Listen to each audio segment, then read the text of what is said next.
예수님 이름으로 기도합니다. 아멘. 성도 여러분, 일주일 동안 평안하셨습니까? 오늘 말씀의 제목은 2.8%입니다. 좀 처음 들어본 말입니까? 2.8%? 이 거대한 이 바다, 그 바다의 이 부패를 방지하고 물이 썩는 것을 방지하는 이 소금의 분량이 2.8%라고 합니다. 참 대단하죠? 그 큰 엄청난 바닷물을 소금 2.8%의 농도가 그 바닷물을 보존하고 부패를 방지하고 수많은 생명체들이 그곳에 살고 있다는 것을 생각할 때 우리에게 많은 교훈과 생각을 주게 됩니다. 2015년 통계에 의하면 우리나라의 종교는 43.9%가 된다고 합니다. 불교가 15.5%고 개신교회가 19.7%, 가톨릭 교회가 7.9%입니다. 우리 SDA 교회는 뭐 0.4나 0.6% 되겠지요. 아무튼 거의 개신교회가 20%입니다. 엄청난, 어떻게 보면 바다의 소금물의 농도가 2.8%에 비하면 거의 10배에 가까운 숫자가 예수 그리스도를 믿는 그리스도인들, 가톨릭까지 합치면 거의 30%, 3분의 1에 가까운 사람이 예수 그리스도를 믿지만 세상은 점점 더 부패해가고 또 범죄는 늘어나고 그리스도인들이 세상에서 그 소금의 역할을 제대로 하지 못하고 있음을 우리는 보게 됩니다. 오늘 하나님께서 말씀을 통하여 우리가 세상에서 진정한 소금이 되라고 말씀을 하십니다. 너희는 세상의 소금이라고 그랬습니다. 마태복음 5장 13절에. 여러분, 우리는 우리 교회만의 소금이 아닙니다. 나만의 소금이 아닙니다. 우리 가정의 소금이 아닙니다. 세상의 소금입니다. 세상의 소금. 우리는 그래서 핍박을 면하기 위해서 세상에서 물러가지 말라는 것입니다. 그대는 부패를 막는 소금처럼 하나님의 사랑의 향기가 세상이 부패하는 것을 막을 수 있도록 사람 가운데 거해야 한다. 그렇습니다. 여러분, 우리는 왜 세상 가운데 거하지 못합니까? 왜 사람들 가운데 거하지 못합니까? 핍박을 면하기 위해서 그렇게 하는 것입니다. 세상 사람들과 같이 있다 보면 불편하고 여러 가지 어려움이 많다 보니까 어때요? 세상에 거리를 두고 세상을 떠납니다. 하나님의 말씀은 그렇게 말씀하고 계시지 않습니다. 세상의 소금이 되라고 말씀하십니다. 어떤 핍박이 있다 할지라도 그 핍박을 면하기 위해서 세상에서 물러가지 말고 세상 가운데로, 사람 가운데로 들어가 그들과 섞여야 한다고 말씀하고 계십니다. 자, 그런데 한편으로 그리스도인들이 세상 가운데 거하면서 세상 사람들에게 하나님의 사랑의 품성을 올바로 증거해야 되는데 오히려 하나님을 그릇되게 나타내는 경우들이 참 많습니다. 하나님을 그릇되게 나타냄으로써 불신자보다 더 악한 경우들이 있습니다. 2.8%만 있어도 소금의 역할을 하는데 무려 하나님을 믿는다고 하고 예수 그리스도를 믿는다고 하는 사람이 30%에 가까운데도 불구하고 세상을 정화시키지 못하고 세상을 정결하게 하지 못하고 부패를 방지하지 못하고 있다면 그것은 하나님을 불신자보다도 더 악하게 그른 나타내고 있다는 증거가 아니겠습니까? 여러분, 하나님께서 소돔과 고모라 성을 멸망시킬 때에 하나님께서 아브라함에게 나타나셔서 하나님의 계획을 말씀하셨습니다. 그때 창세기 18장 32절에 보면 아브라함은 하나님의 보낸 천사에게 간절히 요청을 합니다. 여러 번 그 의인의 숫자를 이야기하다가 최종적으로 의인이 10명만 있으면 소돔과 고모라 성을 멸하지 말게 해달라고 간구합니다. 하나님께서 약속하셨습니다. 내가 10인을 인하여도 멸하지 아니하리라. 근데 여러분 결과적으로 소돔과 고모라 성이 불과 여왕불로 멸망했습니다.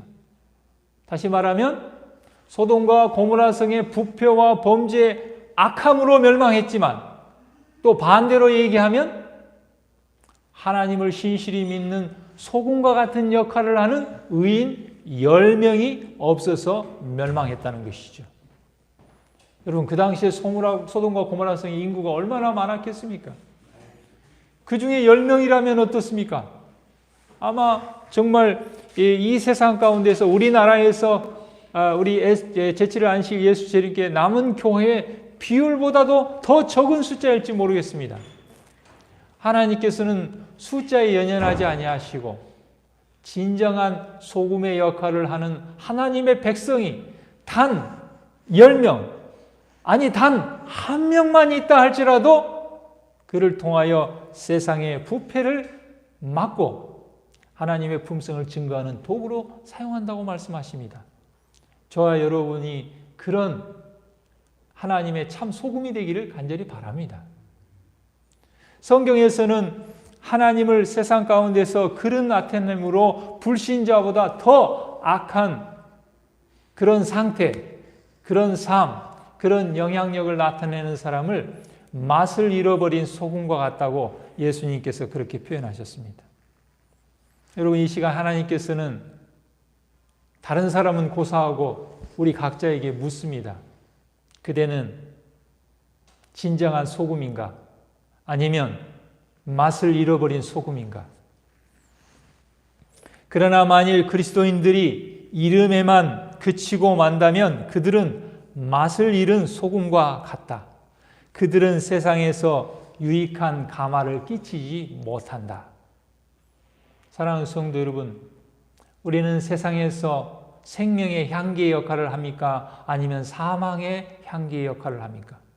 우리는 세상에 유익한 감화를 끼치고 있습니까? 아니면 무익한 감화를 끼치고 있습니까? 베드로후서 2장 7절에서 8절에 보면 무법한 자의 음란한 행실을 인하여 고통하는 의로운 롯에 대해서 기록하고 있습니다. 이 의인이 저희 중에 거하여 날마다 저 불법한 행실을 보고 들으므로 그 의로운 심령이 상했다고 베드로후서 2장 7절과 8절에서 기록하고 있습니다. 세상은 불법한 행실, 음란한 행실로 가득 차 있습니다. 롯의 때뿐만 아니라 지금도 마찬가지입니다. 그럼에도 불구하고 하나님께서는 우리에게 세상의 소금이 되라고 말씀하십니다. 사람 가운데 가라는 것입니다. 세상 가운데 거해야 된다는 것입니다. 예레미야 5장 1절 말씀에 너희는 예루살렘 거리로 빨리 왕래하며 그 넓은 거리에서 찾아보고 할라. 너희가 만일 공의를 행하며 진리를 구하는 자를 한 사람이라도 찾으면 내가 이 성을 사하리라. 저는 신학대학을 마치면서 기도에 대해서 논문을 썼습니다. 그때 지도 교수님께서 왜 그런 흔한 제목인 기도에 대해서 논문을 쓰냐 이렇게 말씀을 하셨습니다. 저는 어떤 학문적인 논문보다는 실제의 목회에 도움이 되는 논문을 쓰고 싶어서 늘 평소에 관심을 가졌던 기도에 대해서 쓰고 싶습니다. 말씀드리고 특별히 중보 기도에 관한 연구라는 제목으로 논문을 썼습니다. 중보 기도는 나 외에 다른 사람을 위해서 기도하는 것입니다. 제가 그 논문의 서문에 제시하는 내용은 이런 것입니다. 오늘날 대한민국 우리나라 안에 정말 수많은 교회들이 있다. 밤에 정말 십자가의 불빛이 그렇게 많고 기독교인들이 그렇게 많고 그리스도인이 그렇게 많고 철야 기도를 하고 새벽에 불을 밝히며 수많은 사람들이 새벽 기도를 하는데 도대체 그들이 무엇을 위해서 기도하는가 듣고 싶다 그랬습니다. 새벽마다 밤에 철야를 하면서 그들이 기도하는 기도 제목이 무엇일까? 세계의 평화를 위해서 기도하고, 죄인들을 기도하고, 하나님의 복음 사역을 위해서 기도하고, 정말 어려운 사람들을 구제를 위해서 기도하고, 봉사를 위해서 기도하는 기도 제목을 가지고 그들이 새벽마다 철야로 기도하고 있는가? 아니면 그들의 사업의 발전을 위해서, 그들의 자녀들의 성공을 위해서, 교회의 양적 성장을 위해서, 세상적인 부유함을 위해서 기도하고 있는가 묻고 싶다고 저는 서두에 그렇게 질문을 제기했습니다. 만약 그들이 진정으로 중보기도, 예수님과 같은 정신으로 이타적인 마음으로 기도했다고 하면은 틀림없이 그리스도인들은 세상에서 소금과 같은 역할을 했을 것이라고 생각합니다. 예수 그리스도를 믿는다면 사람의 수가 우리나라의 인구의 거의 3분의 1에 가까운 30%에 가까움에도 불구하고, 바닷물의 소금의 2.8%보다도 10배에 가까운 숫자가 있음에도 불구하고 세상이 부패하고 범죄가 반영하고 있다는 것은 맛을 잃은 소금과 같다고 말하지 않을 수 없다는 것이죠. 그들의 기도 제목이 이기적인 기도가 될 수 있다는 것이죠. 하나님께서는 우리에게 세상의 부패를 막으라고 우리를 소금이라고 칭하신 것입니다. 디도서 2장 11절 말씀에 모든 사람에게 구원을 주시는 하나님의 은혜가 나타난다고 그랬습니다. 여러분, 우리는 이 세상에서 모든 사람을 구원하기 위한 하나님의 은혜의 도구요, 하나님의 은혜의 통로로 사용하기를 원하십니다. 이 시간 우리 모두가 하나님의 은혜의 도구가 되기를, 하나님의 은혜의 통로가 되기를 결심하는 저와 여러분 되기를 간절히 바랍니다. 소금은 그 보존성 때문에 가치가 있다고 그랬습니다. 따라서 하나님께서 당신의 자녀들을 소금이라고 부르실 때는 그들을 당신의 은혜의 백성으로 삼으신 목적이 다른 사람들을 구원하는 대리자가 되도록 하는 데 있다는 것을 가르치시기 위함이다 그랬습니다. 진리로 거룩함을 입은 그리스도인들은 세상을 처참한 도덕적 부패로부터 보존하는 구원의 특성을 소유하게 될 것이다 그랬습니다. 여러분, 하나님께서 우리를 세상의 소금이라고 말씀하실 때 그 소금의 가장 중요한 역할은 세상의 부패를 막고 그들을 보존하며 특별히 다른 사람을 구원하는 그 역할을 하라고 우리를 소금이라 말씀하셨습니다. 여러분, 타이타닉호 아시죠? 타이타닉호가 침몰할 때 그때 하퍼 목사님이라는 분이 그곳에 타고 있었습니다. 그래서 그 타이타닉호가 그 북극에서 침몰해 갈 때에 구명정이 모자랐습니다. 그래서 탑승 인원의 반만 구명정을 타고 구원함을 받았고 나머지는 타이타닉호와 함께 물에 잠겨서 죽음을 당했습니다. 다행히 하퍼 목사님은 6살 난 딸의 유일한 보호자 자격으로 여동생과 함께 구명정에 탑승할 수가 있었습니다.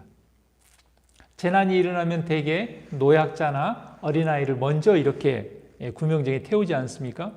그러다 보니까 6살 난 딸이 있었기 때문에 이 하퍼 목사님도 그 6살 난 딸의 보호자로 구명정을 탈 수가 있게 되었습니다.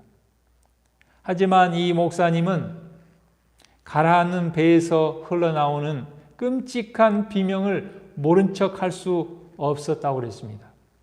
그래서 그는 딸과 여동생을 구명정에 남겨둔 채 다시 타이타닉호로 돌아갑니다. 그리고 목사님은 승객들 사이를 돌아다니며 죽음의 순간 예수를 믿고 구원받으라고 외쳤습니다. 한 승객에게는 나보다는 당신에게 더 필요할 것이라며 자신이 입고 있던 구명조끼를 벗어 주었습니다. 그리고 두 동강난 타이타닉호와 함께 차가운 바닷속으로 가라앉았는데 당시 그 사망 당시 그의 나이는 39살이었습니다. 사랑하는 성도 여러분, 우리는 이 세상에 살면서 어떤 태도로 살고 있습니까? 너 죽고 나 살자는 태도로 살고 있습니까? 아니면 나 죽고 너 살라라는 태도로 살고 있습니까? 이 목사님이 39살의 나이에 사랑하는 아내와 어린 딸을 두고 왜 살고 싶은 욕심과 욕망이 없겠습니까? 그런데 이 목사님께서는 나는 예수 그리스도를 믿고 구원을 받았으니 자기의 구명조끼를 벗어서 예수 그리스도를 믿지 못하는 그 사람의 그 구명조끼를 벗어주면서 꼭 예수 그리스도를 믿고 구원받으라고 생명의 조끼, 구명조끼를 양보했습니다. 바로 이러한 정신과 이러한 태도가 예수 그리스도의 정신이요, 그러한 사람이 진정한 맛을 잃어버리지 않은 세상의 소금인 것입니다. 진정한 소금의 역할을 하는 사람이 2.8%만 있어도 그 세상은 부패를 막을 수 있다고 이야기하고 있습니다. 그러나 오늘날 많은 그리스도인들이 이름만의 그리스도인이라는 것입니다. 이름만의 그리스도인. 여러분, 우리는 어떻습니까? 가정 예배를 드리는 것이 더 좋습니까? 아니면 교회 와서 예배 드리는 것이 더 좋습니까? 당연히 우리는 교회 와서 성도들의 얼굴을 보고 점심을 해먹고 얼마나 좋습니까? 그럼에도 불구하고 우리의 유익을 위한 그런 예배가 세상에 손해를 끼치고 코로나의 감염을 막지 못하는 그런 요소가 된다면 우리는 세상 정부의 법을 넘어서서 우리의 예배를 좀 손해본다 할지라도 그들의 구원을 위해서 양보할 수 있는, 우리의 생명까지라도 양보할 수 있는, 그것이 바로 예수님 말씀하신 세상의 소금 같은 역할을 이야기하고 있습니다. 여러분, 얼마나 많은 소상공인들이 고통 중에 있습니까? 사회적 거리두기가 벌써 1년, 2년을 넘어가면서 그들은 문을 닫고 지금 생계가 위협을 받고 있습니다. 그런데 예수 그리스도를 믿는다는 오늘날의 많은 교회들이 예배를 사수해야 된다는 이름으로 감염병이 퍼지는 그 근원지가 되어서 세상으로부터 수많은 지탄을 받고 있습니다. 세상의 소금이 아니라 맛을 잃어버린 소금의 역할을 하고 있는 것입니다. 여러분, 우리는 하나님의 말씀으로 돌아가야 됩니다. 예수님께서 우리에게 뭐라고 말씀하고 계십니까? 세상은 소금이 되라고 말씀하고 계십니다. 세상에 선한 감화를 끼치고 선한 영향을 끼치라는 것입니다. 그러나 여러분, 오늘날 코로나 이전에도 교회는 많은 지탄을 받았습니다. 많은 욕을 얻어먹었습니다. 코로나 이후로 정말 그리스도인들은 엄청난 그런 욕을 먹고 있습니다. 감염병이 확산되는 많은 부분들이 교회에서 일어나고 있습니다. 그런데도 오늘날 많은 교회들은 현장 예배를 사수해야 된다, 목숨을 걸고 현장 예배를 사수한다, 그렇게 하고 있습니다. 얼마나 안타까운 일입니까? 예수님이 볼 때. 물론 이해는 갑니다. 우리의 신앙을 지키기 위해서, 더 밀접한 교제를 나누기 위해서 다 이해할 수 있습니다. 그러나 여러분, 예수님께서는 어떤 삶을 사셨습니까? 십자가에 달려 죽으시면서까지라도 세상을 구원하기를 원하시던 그 예수님의 정신, 사랑의 정신, 그것이 바로 소금의 특성입니다. 아까 타이타닉호가 침몰했을 때 그 목사님처럼, 그 하퍼 목사님처럼 나는 예수 그리스도를 믿고 구원받았으니 이제 내 구명조끼를 당신에게 준다. 당신이 꼭 예수 그리스도를 믿고 구원받기를 바란다. 사람들이 구원하는 복음의 능력과 접촉하는 것은 개인적인 만남과 교제를 통해서 이루어진다고 그랬습니다. 소금은 첨가되는 물질과 섞여져야 됩니다. 여러분, 아무리 좋은 소금, 최상의 소금, 강력한 소금이라 할지라도 이 배추와 섞여지거나 첨가물과 섞여지지 않으면 아무 소용이 없습니다. 그것은 또 보존의 역할을 다하기 위하여 첨가물을 뚫고 들어가 그것을 절여야 한다고 그랬습니다. 여러분, 세상에서 물러가는 것이 아니라 세상을 향하여 뚫고 들어가서 그것을 절여야 한다고 하나님께서는 말씀하고 계십니다. 구원은 집단이 아닌 개인으로 구원을 얻는 것이다 그랬습니다. 개인의 감화는 일종의 능력이다. 그러므로 우리는 유익을 주고 싶은 사람이 있으면 그들과 밀접한 관계를 가져야 한다 그랬습니다. 여러분, 우리가 올해도 5월에 가정 세미나를 계획하고 있고 10월에 건강 세미나를 계획하고 있습니다.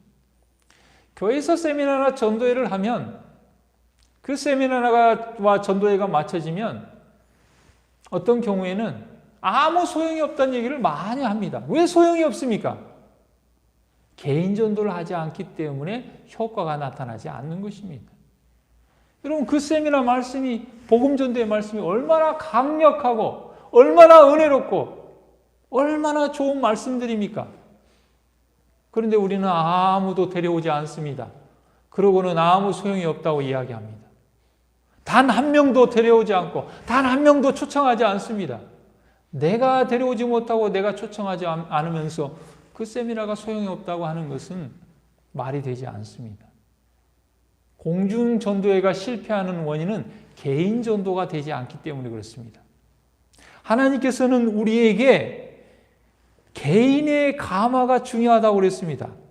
그리고 우리가 유익을 주고 싶어 하는 그 사람과 아주 밀접한 관계를 맺어야 된다고 그랬습니다. 그래서 여러분, 5월에 가정 세미나를 할 때 어때요? 그들을 초청하는 것입니다. 여러분, 지금부터 그 가정 세미나에 초청할 사람들의 이름을 한 명 한 명 적어가면서 기도하시게 되기를 바랍니다. 멀리 살아도 괜찮습니다. 그들에게 가정 세미나의 이 온라인 방송의 링크를 보내주면 됩니다.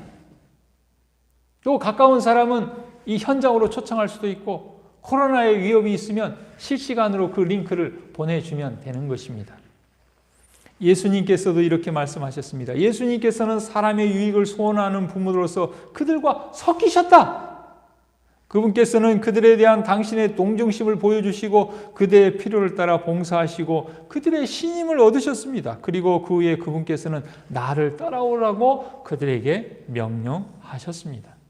사랑하는 성도 여러분, 올해 있을 가정 세미나를 위하여 지금부터 개인적인 만남과 교제를 통하여 밀접한 관계를 맺고 그 세미나에 많은 영혼들을 초청하게 되기를 바랍니다. 그러므로 인해서 오늘날 많은 가정들이 파괴되어 가고 있고 행복하지 못한 그 가정에 우리가 소금으로서의 역할을 할 수 있게 되기를 바랍니다. 변화시키는 일을 하는 것은 사람 자신의 능력이 아니고 성령의 능력이다. 그렇습니다. 소금의 맛은 그리스도인의 생명력, 곧 마음 가운데 있는 그리스도의 사랑과 생애를 가득 채우고 있는 그분의 의를 나타낸다. 그리스도의 사랑은 파급적이며 진취적이다. 우리가 인류의 축복과 향상을 위하여 감화력을 발휘하는 것은 그리스도에 대한 우리 자신의 희생과 헌신에 비례된다. 여러분, 우리의 감화력이 세상에 영향을 미치지 못하는 이유는 어디에 있습니까? 희생과 헌신이 없기 때문에 그렇습니다. 우리가 얼마나 희생하는지, 우리가 얼마나 헌신하는지에 비례하여 우리가 세상에서 감화력이 끼쳐지고 소금으로서의 역할을 하는 것입니다. 그런데 우리의 헌신도 우리의 희생도 없고 우리가 이기적이라고 하면 그리스도인의 비율이 30%를 넘어 50%, 60%, 70%가 된다 할지라도 아무런 영향력이 없는 것입니다.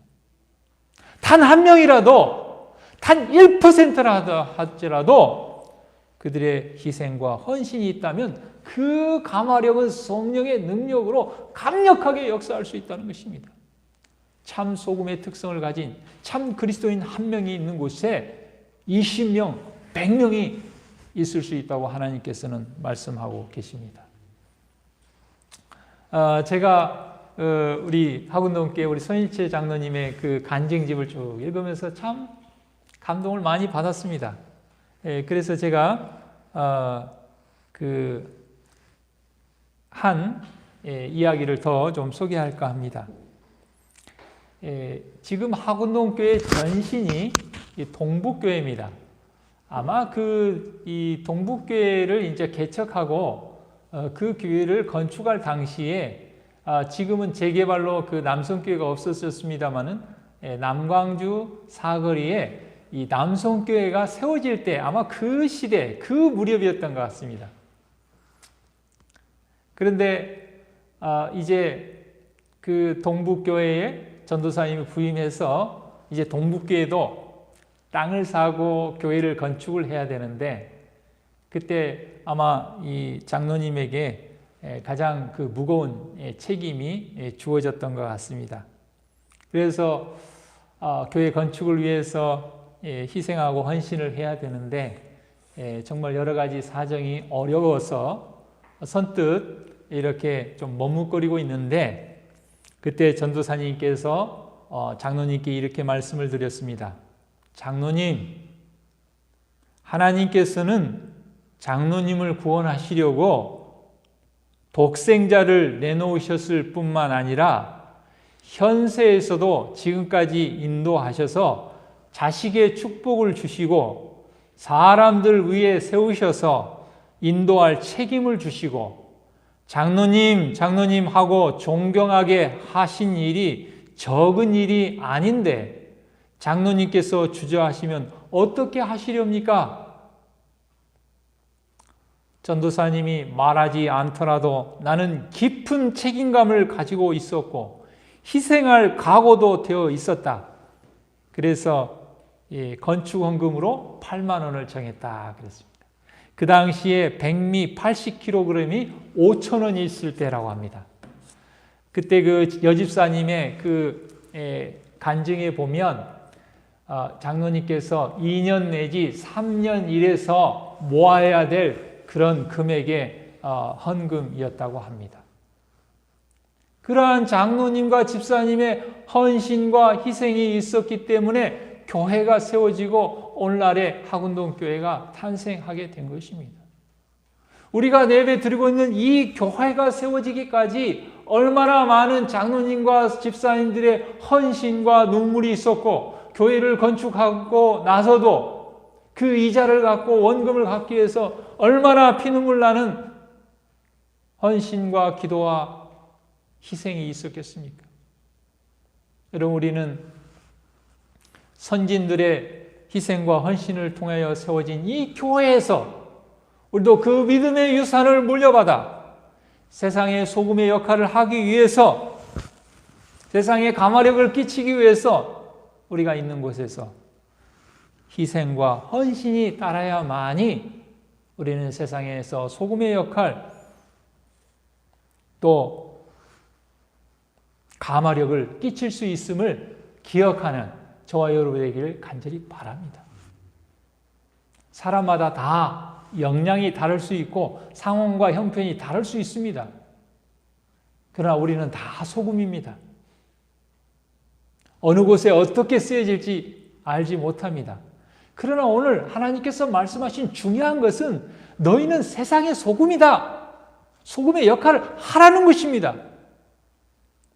하나님께서는 우리의 희생과 헌신에 비례하여 그 영향력과 감화력을 성령의 능력으로 끼쳐 주실 것입니다.